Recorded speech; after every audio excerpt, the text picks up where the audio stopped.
Hello everyone, welcome back to Mamma Bachcha India. दोस्तों, delivery से related बहुत सारी ऐसी बातें होती हैं जो पर्सनल होती हैं, सीक्रेट होती हैं। हम चाह कर भी किसी से पूछ नहीं पाते हैं। अगर पूछ भी लेते हैं तो हमें सेटिस्फाइड आंसर जो होता है वो नहीं मिल पाता है। तो ऐसे ही 15 सीक्रेट बातें आज मैं करने वाली हूँ जो कि हर प्रेग्नेंट महिला को जानना बहुत ही ज़्यादा ज़रूरी होता है। हर प्रेग्नेंट महिला को हर प्रेगनेंसी के दौरान आपको ये बातें जाननी चाहिए। तो चलिए ऐसी बातें करते हैं। ऐसी बातें मैं आपको बताने जा रही हूँ जो आपको जानना बहुत ही ज़्यादा ज़रूरी है। अगर आप ये सारी बातें जानते रहेंगे तो आप पहले ही अवेयर हो जाएंगे। तो वीडियो स्टार्ट करने से पहले एक छोटी सी रिक्वेस्ट है कि अगर आपको वीडियो पसंद आएगा तो लाइक कीजिएगा। चैनल पर नया है तो चैनल को सब्सक्राइब कर लीजिएगा ताकि आपको और भी वीडियोस मिलते रहें।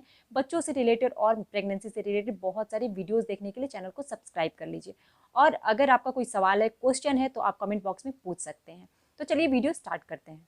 सबसे पहले बात आती है कि नॉर्मल डिलीवरी के टाइम जो एनेस्थेसिया दिया जाता है, जो बेहोशी का इंजेक्शन दिया जाता है, वो कहाँ दिया जाता है। तो जो एनेस्थेसिया होता है यानी कि जो बेहोशी का इंजेक्शन होता है वो प्राइवेट पार्ट्स के ऊपरी हिस्से में दिया जाता है। अब यहाँ पे एक और सवाल आता है कि कब दिया जाता है। तो जब प्राइवेट पार्ट्स के थ्रू आपके बेबी का हेड जो होता है, सर जो होता है वो दिखने लग जाता है, तो उस टाइम पे ये इंजेक्शन दिया जाता है यानी कि एनेस्थेसिया का इंजेक्शन दिया जाता है। लेकिन यहाँ पर आपको घबराने की बिल्कुल भी ज़रूरत नहीं है, क्योंकि आप उस टाइम पे इतने ज़्यादा लेबर पेन में होते हैं कि यानी कि जब डिलीवरी होने वाली होती है तो उस टाइम पे लेबर पेन होता है। तो लेबर पेन इतना ज़्यादा होता है कि डॉक्टर ने आपको कब इंजेक्शन दिया आपको पता ही नहीं चलेगा। तो इसमें घबराने वाली कोई भी बात नहीं है। दूसरी सीक्रेट बात है कि क्या डिलीवरी के दौरान सारे कपड़े उतार दिए जाते हैं। तो ये क्वेश्चन हो सकता है आपको थोड़ा अटपटा सा लगे, थोड़ा स्टूपिड सा लगे, लेकिन कई लोगों के मन में ये क्वेश्चन चल रहा होता है। यानी कि कई महिलाएं जो होती हैं ऐसा क्वेश्चन अपने मन में करती हैं लेकिन किसी से पूछ नहीं पाती हैं।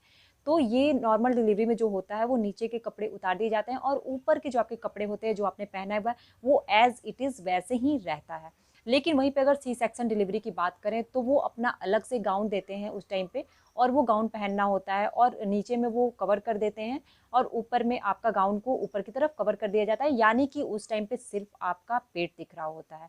तो इस तरह से होता है। तो ये बहुत अटपटा नहीं लगना चाहिए क्वेश्चन, ये बहुत सारी महिलाएं ऐसा सोचती हैं। तीसरी बात है कि क्या डिलीवरी रूम में हस्बैंड को या फैमिली मेंबर को अलाउ किया जाता है। तो इसका आंसर है कि नहीं, इंडिया में अलाउ नहीं किया जाता है, यानी कि हस्बैंड को या फैमिली मेंबर को अलाउ नहीं किया जाता है। लेकिन कुछ विकसित देश हैं जैसे अमेरिका हो गया, बहुत सारे देश हैं, तो यहाँ पे अलाउ किया जाता है। बहुत जगह पे हस्बैंड को अलाउ किया जाता है। बहुत जगह पे ऐसा भी है कि आप फैमिली मेंबर में से किसी को भी अलाउ कर सकते हैं, यानी कि एक कोई बंदा वहाँ पे रह सकता है। लेकिन इंडिया में अलाउ नहीं है। हो सकता है कि कुछ हॉस्पिटल्स जो हैं वो अलाउ करते हैं, लेकिन अब तक ऐसी खबर नहीं थी। लेकिन हो सकता है कि इसका जो इमोशनली अटैचमेंट होता है वो भी रीज़न हो सकता है, या फिर रीज़न कुछ भी हो सकता है। लेकिन आई थिंक कि इसका रीज़न इमोशनली भी हो सकता है, क्योंकि लेबर पेन इतना ज़्यादा होता है कि जो फैमिली मेंबर होते हैं वो थोड़ा-सा सहन नहीं कर पाते हैं, या फिर हस्बैंड जो है या फिर अदर फैमिली मेंबर जो हैं वो सहन नहीं कर पाते हैं। तो हो सकता है कि ये भी रीज़न हो सकता हो कि इमोशनली अटैचमेंट होता है, इस वजह से अलाउ नहीं करते हैं। चौथा क्वेश्चन आता है कि आपको कब पुश करना है और कैसे पुश करना है। तो ये जानना बहुत ही ज़्यादा इंपॉर्टेंट है कि आपको कब पुश करना है और कैसे पुश करना है। तो देखिए, जैसे ही आपको पेन स्टार्ट हो गया हो तो ऐसा नहीं है कि पेन स्टार्ट हो रहा है आपने पुश करना स्टार्ट कर दिया, तो ऐसा बिल्कुल भी नहीं करना है। यानी कि जब आप लेबर रूम में हो, जब आपकी बच्चेदानी का मुंह खुल गया हो, यानी कि सर्विक्स का मुंह, बच्चेदानी का मुंह खुल गया हो, 10 सेंटीमीटर ओपन हो गया हो, तभी आपको पुश करना है। आपको उस समय लेबर रूम में होना चाहिए, तभी आपको पुश करना है। ऐसा बिल्कुल भी नहीं है कि कभी भी आपको लेबर पेन हो गया है, आप घर पे हो या फिर कहीं भी हो और आप पुश कर रहे हो, तो ऐसा बिल्कुल भी नहीं है। अब यहाँ पे बात आती है कि कैसे पुश करना है। तो जिस टेबल पे आपको लिटाया जाता है लेबर रूम में, उसमें जो होता है दोनों तरफ से हैंडल बनी हुई होती है टेबल पे जिस पे आपको लिटाया जाता है।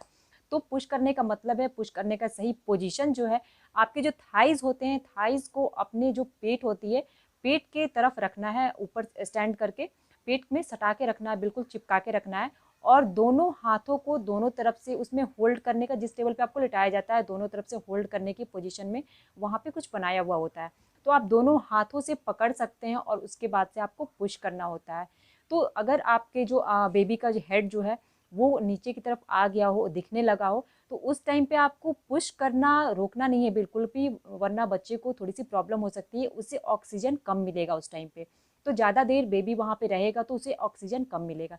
इसलिए अगर बेबी का हेड नीचे आ गया है, बेबी का हेड दिखने लगा है, तो आपको पुश करना उस टाइम पे बहुत ही ज़्यादा ज़रूरी है।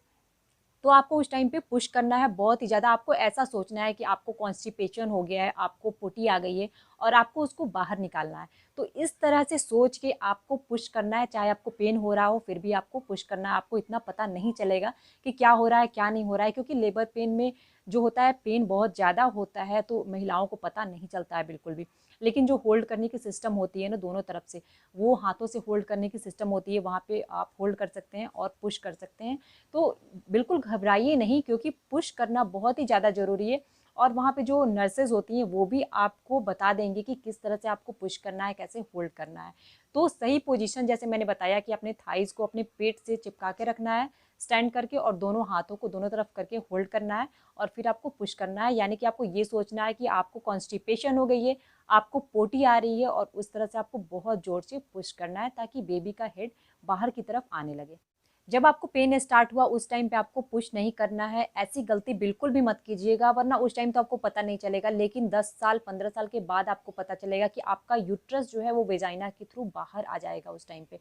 तो ऐसी गलती बिल्कुल भी मत करिएगा। यानी कि पुश करने का जो सही टाइम होता है, जब आप लेबर रूम में हो, नर्सेज आपके साथ हों, या फिर जब आप लेबर रूम में हो और दोनों तरफ से जैसा कि मैंने बताया कि हैंडल दिया होता है, उस टाइप से आपको पुश करना है और सही समय पे पुश करना है।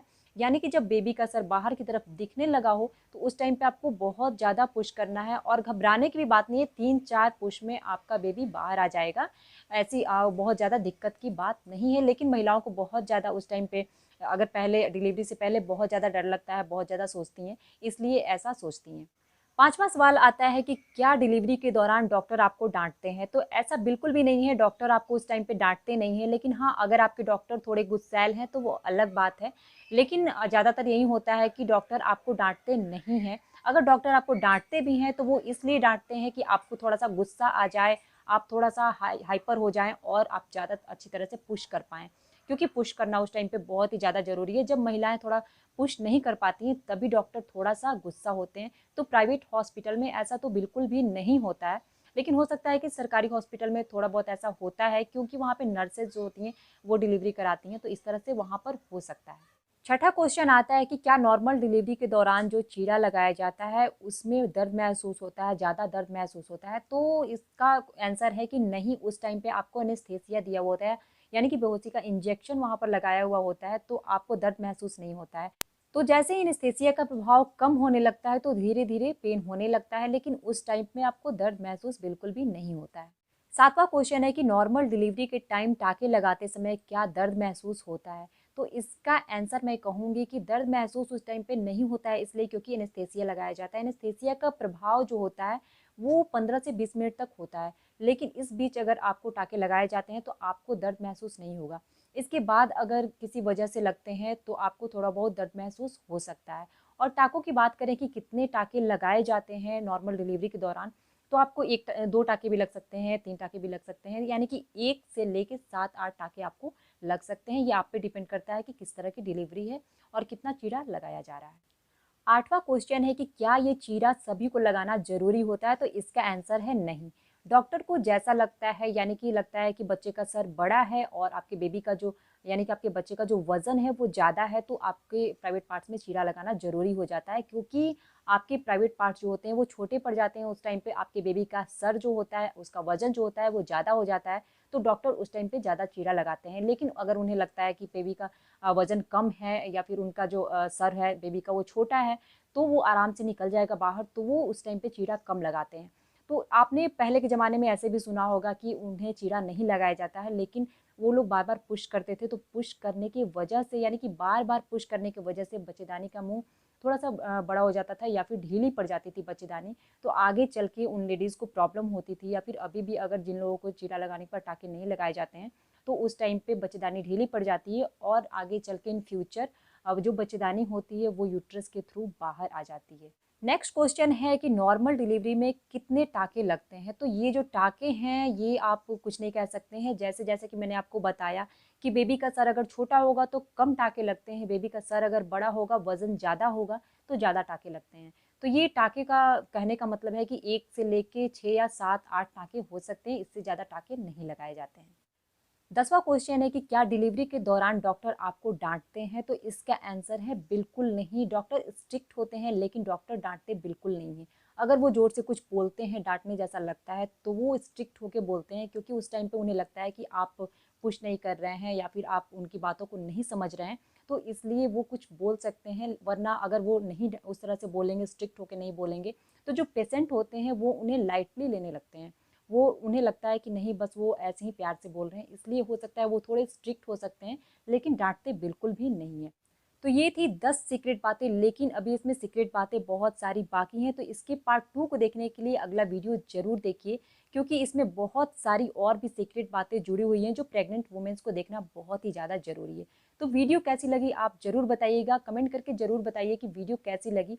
अगर वीडियो अच्छी लगी तो लाइक कीजिएगा और बहुत सारे लोगों के साथ शेयर कीजिए ताकि उन तक ये वीडियो पहुँच सके। Thank you for watching.